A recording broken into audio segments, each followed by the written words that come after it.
14, from a financial standpoint, 2011 will be remembered by most of us as a very difficult year, to say the least. The sluggish economy, persistent unemployment rates have kept most people in the money doldrums all year. Significant challenges remain, but there might be some light at the end of the tunnel come next year. So we brought in Krier, president of Krier Wealth Management, to discuss some of the top financial stories of 2011 and also give us a preview of what's to come for next year. I was reading and they said that the good news is 2012 probably won't be any worse than this year, but then some were saying that might be a little optimistic. Yeah, it'd be pretty rough for 2012 to be worse than this year. You know, this year was a year where people just kind of dealt with things. You know, we've been in the throes of this credit crunch since 2007 and 8, and now people are just trying to get by, and there's all kinds of government policy just trying to milk the economy along till it can get kick-started again. A lot of things contributed to that. I mean, something we don't even consider here locally, all the weather disasters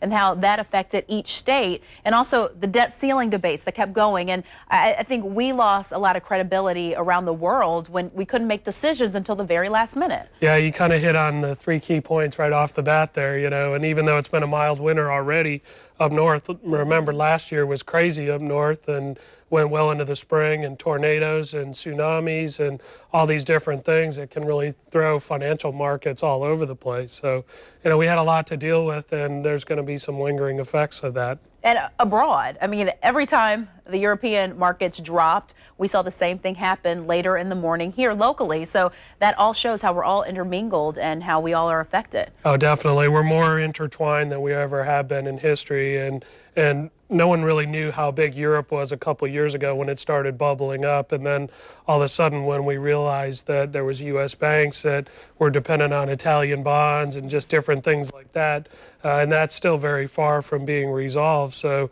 you know, we enter 2012 with a pretty high nervous level. Yeah, and it's not much better. I mean, we enter 2012 and we're still looking at Europe and they still are having problems. Is there a resolution in sight, and how soon would that need to happen in order for it to really affect us positively? Yeah, I personally do think there's some resolution there, and the key is that Germany steps up to the plate because they are the leader in the Eurozone, and they're going to have to be the watchdog for the other countries. Everybody's going to have to agree on standards, and if everybody's doing things the same and working together, then they really have a shot at getting to that.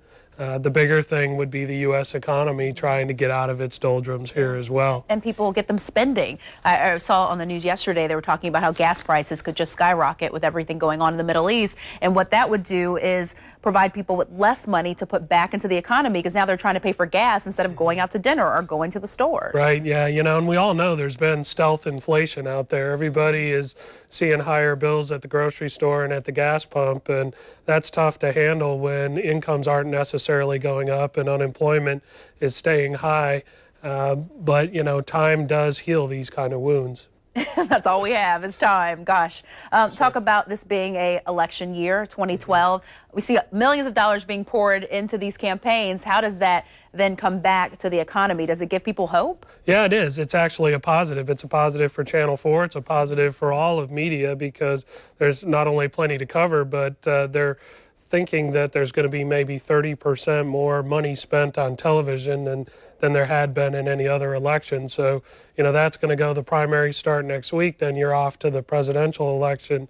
And these kind of things can at least help limp the economy along. And you know, the politics itself, where people are starting to look for change coming down the line, there's some optimism there. Consumer confidence is huge. And a lot of that is internal and how we all interpret these things. If we feel like we can spend because our jobs are secure, because we are getting an income and we support the economy, all that trickles back in to then grow the economy as well. Yeah, definitely. And on top of that, things wear out. You know, eventually people need to replace their cars and refrigerators, and often in the past, economies have sort of percolated starting with those kind of items, and we're getting to the point where everybody's sitting on 6-year-old cars now, and you know, the replacement cycle gets kicked off, and you know, these are what we call green shoots, and maybe a light at the end of the tunnel. All right, the light, it might be dim, but we're hoping it brightens for go. 2012. Joe, thank you so much for coming in, and Thanks, Happy New Melanie. Year to you.